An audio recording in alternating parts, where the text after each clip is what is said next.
In this video, we're going to be finding the exact value of an expression. We're going to be using the sum and difference formulas on our formula sheet. So you might want to grab that quickly. So grab your formula sheets. Down here at the bottom left-hand part of this front page here, you'll see the sum and difference formulas. These are the formulas we're going to need in this video. So go ahead and locate that. You might want to also go ahead and locate your graphing calculator because we're going to use it to do some checking of some of our answers. Also wanted to point out that I'm working off of page 521. I've chosen some problems in that section to work with. I may have modified them a little bit. So if you cross-reference 10a and you see that the plus sign might have been originally a minus sign, just know that a few of them I did kind of tweak a little bit. So it's not an error. It's just that I decided I needed to change that problem just slightly. Okay. All right, so we're asked to find the exact value of each expression. Here's 10a and here's 10b. You'll be assigned a few problems in the section that contains problems like this. Okay, let's first of all just look at problems 10a and 10b. Look how they're similar yet different. Over here in 10a, we have the sine of, and then inside the parentheses, this is the angle we want to find the sine of. Notice that it's broken down into a sum of two angle measures in degrees. So then go over here and look at 10b. 10b is different. You might think it's the same, but it's actually not the same problem as 10a. Here we're finding the sine of 405 degrees plus the sine of 120 degrees. So we find the sines first, and then we add those two values. However, over here, following the order of operations, we would have to add the two angles first and then find the sine. Oftentimes, a common question a student would ask is, can you not just distribute this sign within so that you get the same problem you have here? No, we can't distribute a sign without an angle here after the sign inside of parentheses. It would be different if I had, let's say, the sine of 30 degrees, and then in parentheses I had this still, because then I could distribute it in. But right now, the way it is, this sign has to be taken with the sum of the angles first. All right, we're going to start with 10b first. Then we'll go back to 10a. Okay, 10b says let's find the sine of these two angles in degree measure and then add those two values together. All right, and we're finding exact expressions. So we don't want to use a calculator. Our calculator is just handy in case we want to check our work. So let's come over to 10b, the sine of 405 degrees. So you're going to go to your unit circle and you're going to locate 405 degrees. Well, that's all the way around 360 degrees plus 45 degrees more, which is going to put you right here on the unit circle. So remember that the ordered pair is square root of 2 over square root of 2, and then likewise for the y-coordinate. So what's the sine at 405 degrees? Well, that's the y-coordinate. So this value is square root of 2 over 2. Plus, now let's find the sine of 120 degrees. Go to the unit circle. 120 degrees is right here. That ordered pair is negative 1/2 square root of 3 over 2. So what's the sine at 120 degrees? It's square root of 3 over 2. And let's just pause here for a minute. Is there anything mathematical I can do with this? Well, I noticed that I have a common denominator, so I can just simply rewrite this as a single fraction, putting the two numerators together. Another thing we need to revisit is, what are my rules? What am I allowed to do mathematically with radicals? Well, square root of 2 and square root of 3 are not the same radical. So the only thing we can do is just rewrite the numerator like that. This does not collect to the square root of 5. That's our final answer. Okay, so now on your calculator, what you could do to check this answer is you can go back to the original problem, make sure that your calculator is in degree mode.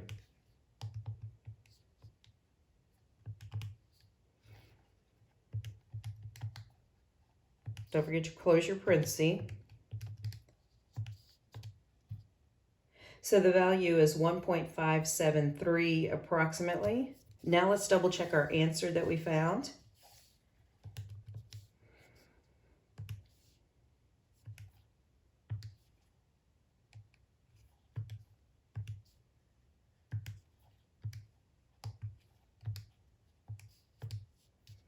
We end up with the same answer. So we know we did the work correctly. So I might just suggest that if you feel like in some of the problems you're not sure if you have the right answer, you can always go back to the original problem and plug it into the calculator and then see what the decimal equivalent is for the answer that you did get. Okay? All right. Now let's go back to 10a. All right, 10a says I want to find the sine of the sum first. Well, the first thing you might want to do is think about adding those two angle measures together. Okay, sine of 525 degrees. At this point, we're really not supposed to be doing this. We're supposed to be using the sum and difference formulas, but I did want to point this out anyway. Can I find the sine of 525 degrees without using a calculator? That is 525 degrees an angle that would fall on your unit circle? Well, the only thing it would be a multiple of would be 45 degrees, but if you took and tried to figure out where 525 degrees is, okay, it's not at a pi over 4 increment on our unit circle. So in that case, okay, I can't proceed further, okay, with this method of trying to use the unit circle. I need a different way to find this exact value without a calculator, and that different way is going to be by using one of our sum or difference formulas. Okay, now get your formula sheet handy. All right, since I can't find the sine of 525 degrees unless I use a calculator, I got to use one of the formulas. So these formulas are written kind of weird. Okay, just want to point it out to you guys. Look at the sine formula. This is actually two formulas in one. This says if you have the sine of some angle u and it has plus minus. So let's say in our case we are adding two angles, so I want the plus operation. So the sine of u plus v is equal to, and this is the formula right here. Well, since plus is on top, I'm going to cross-reference it over here. What do I choose for the sine u plus v formula? Well, I choose this product plus this product right here. What if I had a difference? What if I had sine of an angle minus another angle? Well, it's the same structure except for you wouldn't choose the plus, you choose the minus. Study the cosine sum and difference formulas. They've collapsed them. Usually you see them separate. If you're a little confused, you might want to Google sum and difference formulas and you'll see them all laid out separately instead of compacted like this. When we go to use the cosine sum formula, u plus v, it would be cosine u times cosine v. If you have plus on top here, then in the formula for the cosine of two angles added, I would have the subtraction sign in between these two products. So it's a little different here. Okay, same thing with tangent u plus v. Okay, if you're going to add two angles, I'm going to use the plus on top and I'm going to use the minus on the bottom. If I want to find the tangent of u minus v, since minus is on the bottom here, I've got to, over here in the formula, use the minus on the bottom and the plus on the bottom here in that particular formula. Like I said, if you're a little confused, I would probably Google these and look at how they are actually 6 different formulas instead of 6 compacted into 3. Okay, so have your formula sheet handy. So for our problem, we're going to use sine of u plus v, and so I'm going to use this equation right here with the plus in between those products. All right, so they have u and v on their formula sheet, so I'm going to designate 405 degrees to be u, and I'm going to designate 120 degrees to be v. Sometimes they use uppercase A and uppercase B. It really doesn't matter what you designate the angles to be. So on the formula sheet we have, it's u and v. All right, so I'm going to come down here. Okay, and I'm going to say this is equal to, if you follow the formula, it says sine of 405 degrees times the cosine of v, or 120 degrees. Because I'm plussing with sine, I'm going to use the plus here. And then you take the cosine of the first times the sine of the second angle.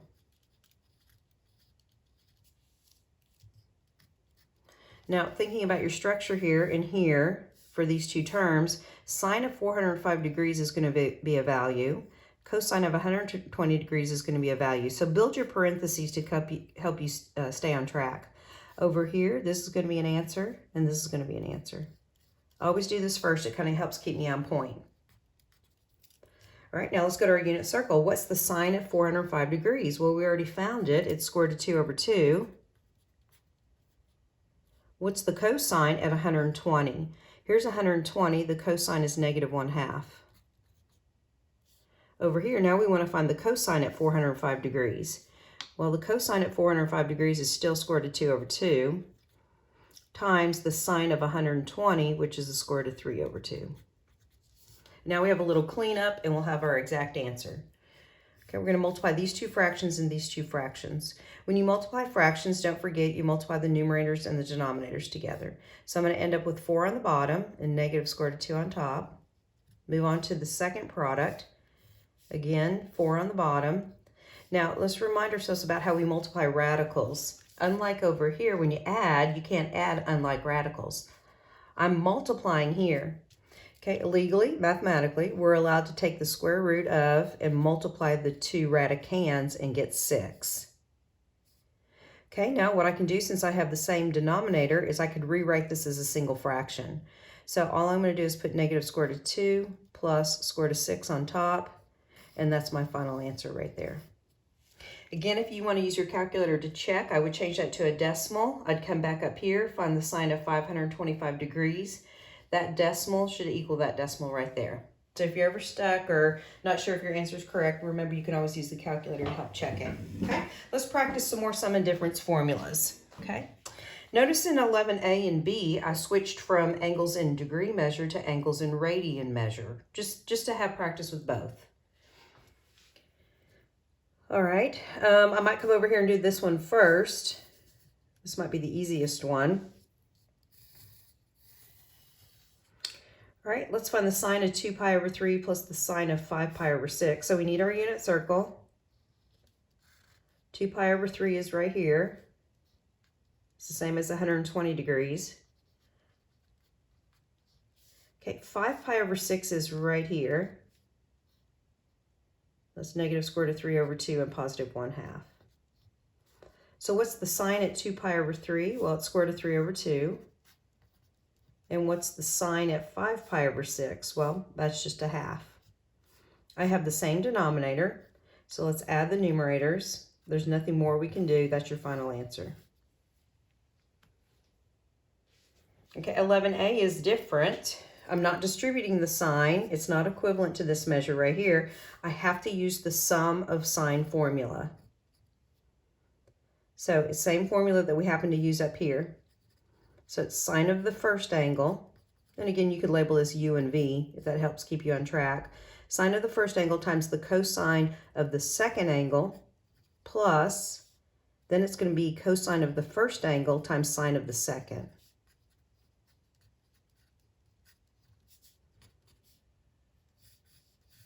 Okay, what's next? Let's find these 4 values. 2 of these are going to be multiplied. These 2 will be multiplied. So build your parentheses. Go to your unit circle. The sine of 2 pi over 3 is square root of 3 over 2. The cosine of 5 pi over 6 is negative square root of 3 over 2. Cosine of 2 pi over 3 is going to be negative square root of 3 over 2. Oh, pardon me. 2 pi over 3 is up here. The cosine is negative 1/2. And the sine of 5 pi over 6 is 1/2. All right, multiplying these two fractions together, you get a denominator of 4. Square root of 3 times square root of 3 is square root of 9, or just simply 3 with a negative in front. Plus, now over here, 1/2 times 1/2 is just going to be negative 1/4. I'm running out of room, so I'm going to write to the right. So same denominator, add the numerators, simplify, your answer is negative 1. This would be a quick one to check. You could put this in the calculator. Make sure you use parentheses here and put these together in one parentheses. Make sure you're in radian mode, and when you find this value, you should get negative 1. All right, more practice. It says find the exact values of the sine, cosine, and tangent of the angle 15 degrees. All right, well, think about why we're doing this, okay, why we're using the sum and difference formulas. 15 degrees is not an angle that's on the unit circle. As a matter of fact, the smallest angle that's on the unit circle is 30 degrees. Yes, I know 15 degrees is half of 30 degrees. Does that mean that we can take half of all the values that we get if we found the sine at 30, cosine at 30 degrees, tangent at 30? No, it doesn't work that way. I wish it did. That'd be easy. That'd be nice, but that's not the way it works. Okay. So we're going to find the exact values of sine, cosine, and tangent of the angle 15 degrees without using a calculator. The way we do this is we try and think of 2 angles that are on the unit circle that either add to 15 degrees or subtract to 15 degrees. Okay, well, I can't find 2 angles that are on the unit circle that add to 15 degrees, so I'm going to have to go the subtraction route. 60 degrees and 45 degrees are both angles that are on the unit circle. 60 and 45 degrees, when subtracted, gives 15 degrees. Okay, so I'm actually going to find the sine, cosine, and tangent of 15 degrees by using the expression 60 degrees minus 45 degrees. Okay, so let's start with sine.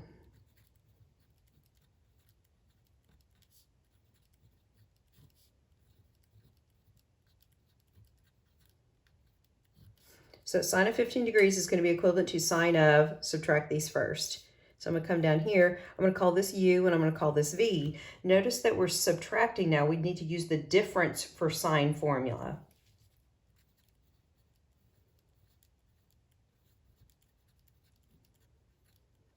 So it's sine of the first times cosine of the second, but now it's minus, and then we go back and do cosine of the first times sine of the second.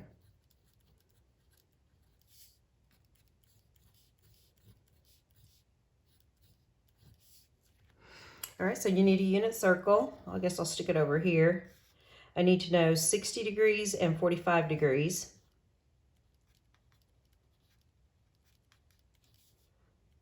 And I know you have your unit, oh, I don't know why I put negative. I know you have your unit circles handy, but I just want to write them out here for me. All right, the sine of 60 is square root of 3 over 2. The cosine of 45 is square root of 2 over 2. Cosine of 60 is a half, and sine of 45 is square root of 2 over 2. Okay, multiply these two sets of fractions together. So here I'm going to get the square root of 6 over 4 minus, and then multiplying these two numerators is just the square root of 2 over 4. Working to the side, save myself some room. Okay, I cannot collect these unlike radicals, so I would just rewrite this problem as a single fraction instead of two fractions like I have here. Okay. All right, again, you could check your answer, go to your calculator, make sure you're in degree mode, do the sine of 15 degrees, you know, inspect that decimal, and then take this fraction and convert it to a decimal. You should get the same values, okay? All right, let's find, it wants us to find the sine of 15 degrees, the cosine, and the tangent. So they want us to use all the formulas, or at least 3 of them. All right, let's find cosine of 15 degrees.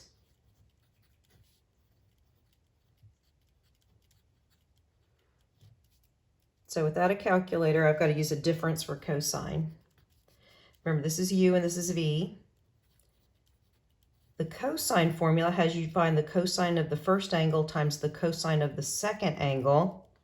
And I have a minus here, but in the formula that we're going to use, it's plus.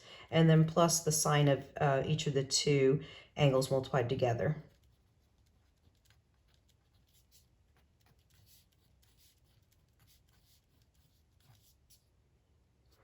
All right, now it's just a matter of extracting your trig values.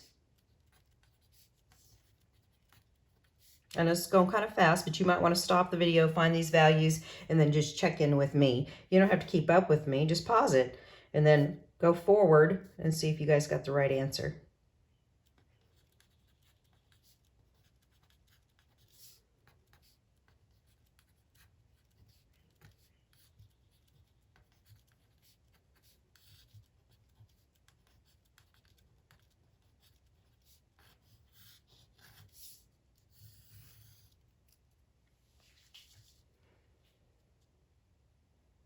Again, check your answer, cosine of 15 degrees, find that decimal, change this to a decimal, see if we did it correctly.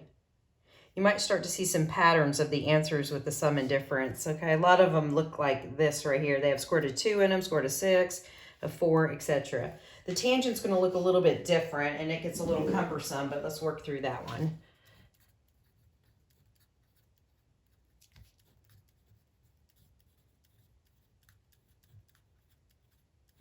Remember, that's U and that's V.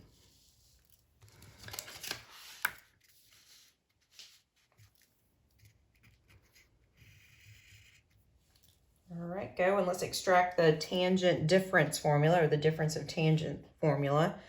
Okay, that formula has you actually take the tangent of each of those angles by subtracting. I have a subtract here, I have a subtract in the numerator. We're looking for patterns and structure. In the denominator, we start off with a 1 and then a plus. The sign changes from that sign. Then we multiply these two values together. So it's tangent of u times tangent of v.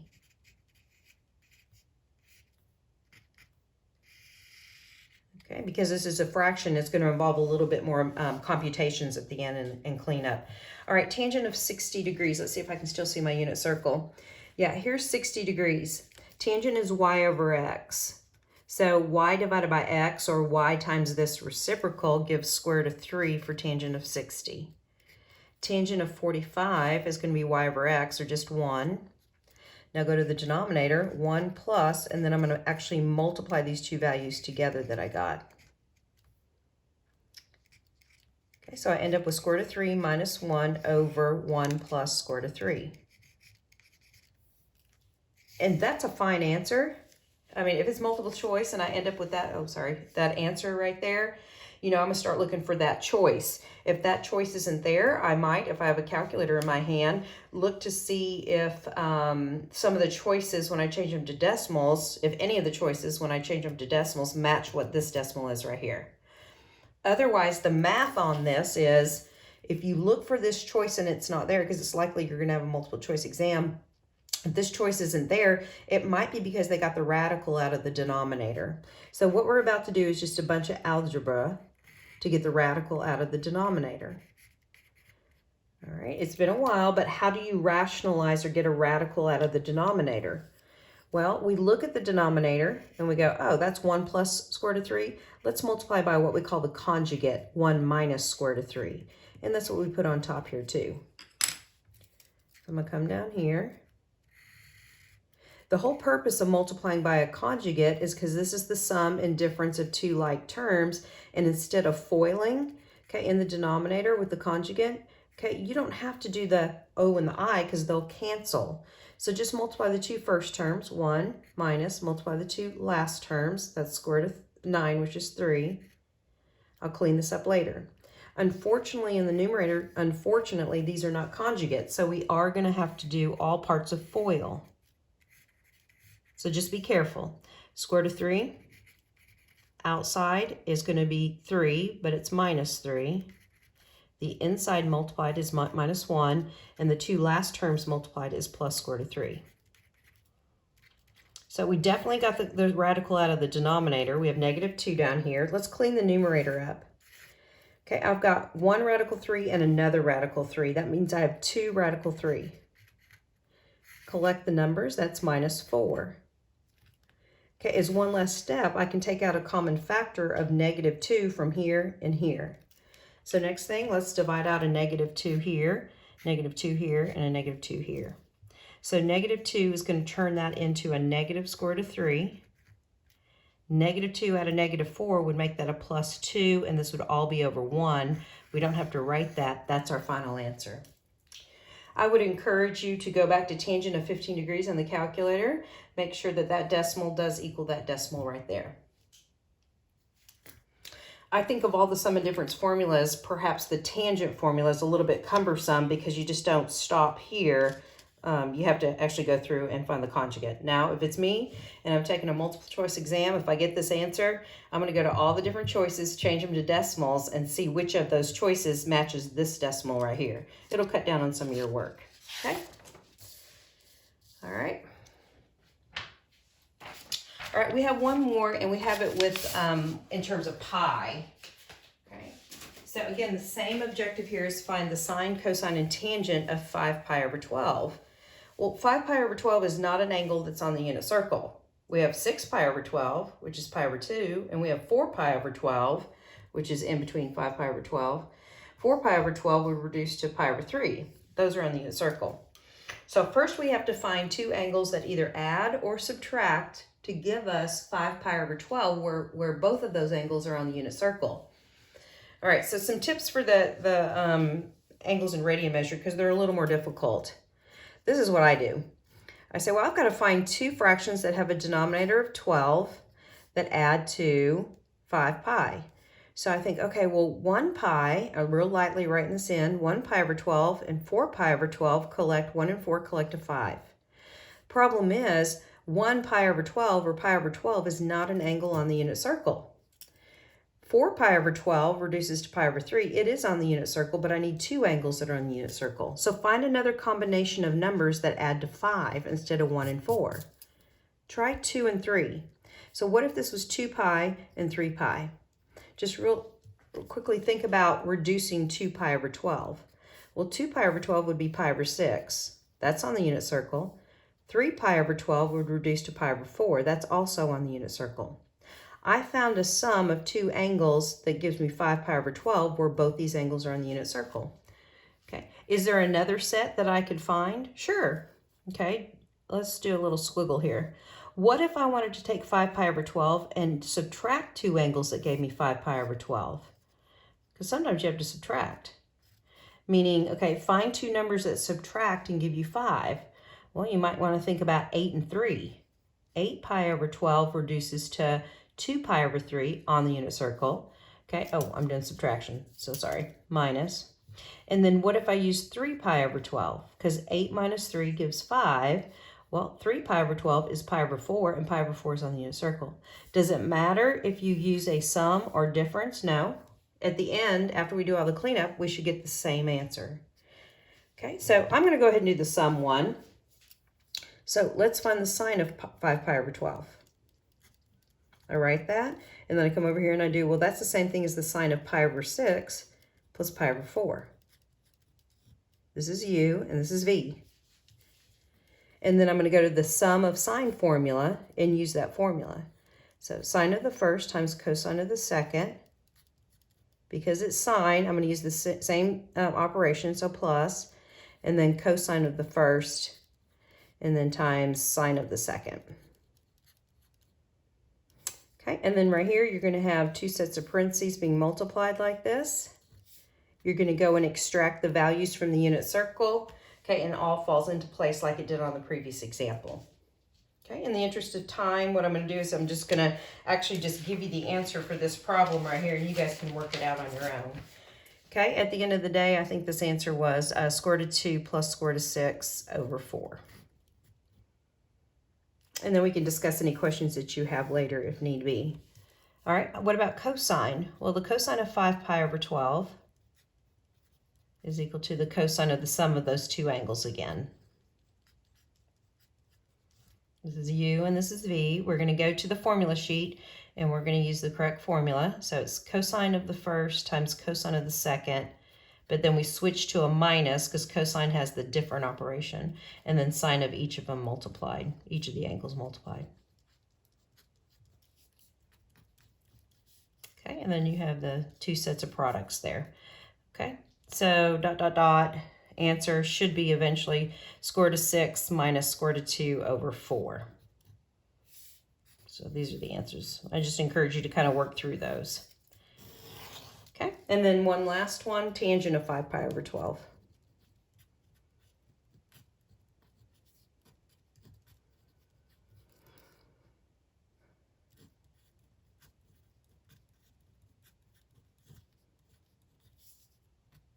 All right, we're going to use the sum of tangent formula. So that's a fraction. And it's a tangent of each of the angles individually. So this plus sign stays the same as that, but in the denominator we change to 1 minus the product of the two.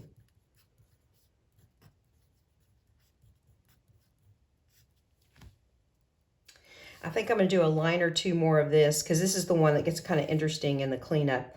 The tangent of pi over 6. So I'm going to go over here and find pi over 6, and we're going to talk about the tangent real quick. So here's pi over 6. This is going to be square root of 3 over 2, comma 1/2. This is x, this is y. So the tangent is y divided by x, or y times this reciprocal. So we end up with 1 over the square root of 3. Plus, tangent of pi over 4 is the easy one. That's just 1. In the denominator, it's 1 minus the product of these two numbers right here.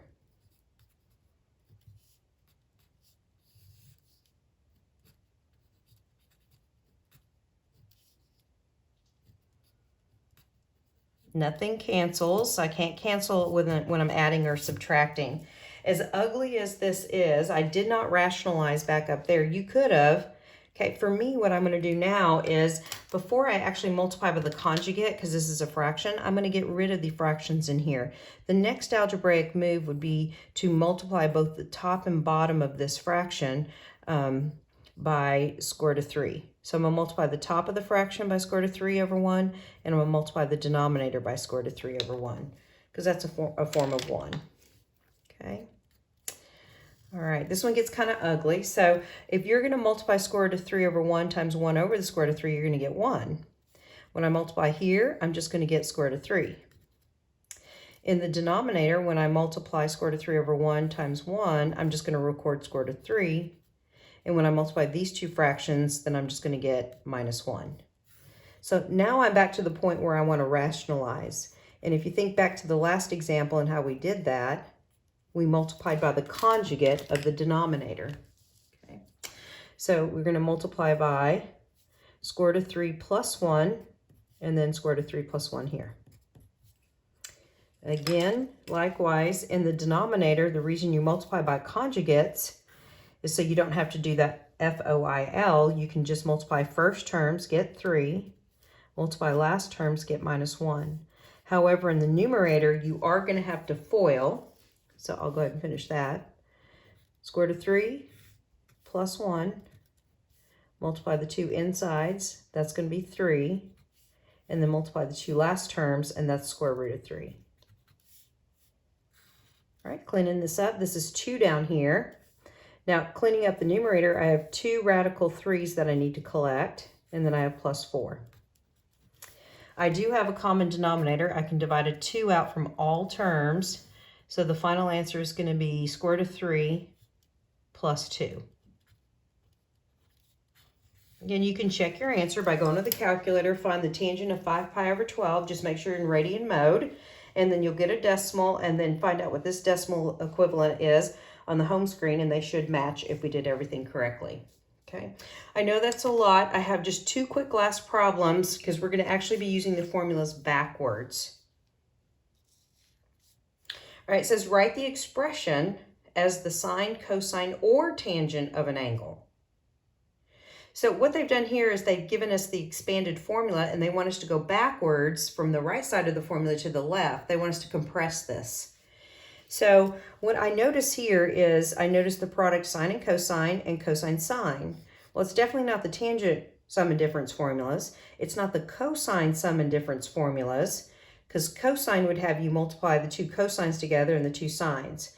So go to your formula sheet. Okay, I identify this as one of the sine formulas.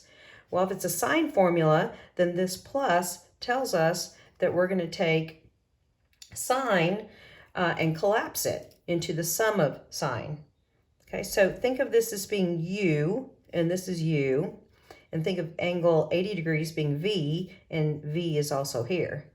So I would think of this as sine of u plus v. So then I'm going to come down here and do sine of, well, what do I get when I add 110 degrees plus v, or 80 degrees? I get sine of 190 degrees. So go back to the instructions. Write the expression, this expression, as the sine, cosine, or tangent of an angle. And I did. I wrote it as the sine of 190 degrees. Okay, the parentheses aren't necessary, that sometimes I just put them there. Okay, look at 33. Which sum or difference formula is it? Well, I see sine and cosine sine here, so I guess that's another sine formula. Okay, remember this is angle u, this is angle v, this is u again, and this is v here. So I see a minus. I think this is the sign of the difference of u minus v. So let's insert u and v. So 3.5x minus v's angle is 1.2 times y, whatever that is. We can't do anything further with this. I can't collect inside parentheses, so we're done. That's our final answer. Okay, so this is just a way to go backwards with the sum and difference formulas right here. If they give us some structure, what did this come from before we expanded it? All right, that's it.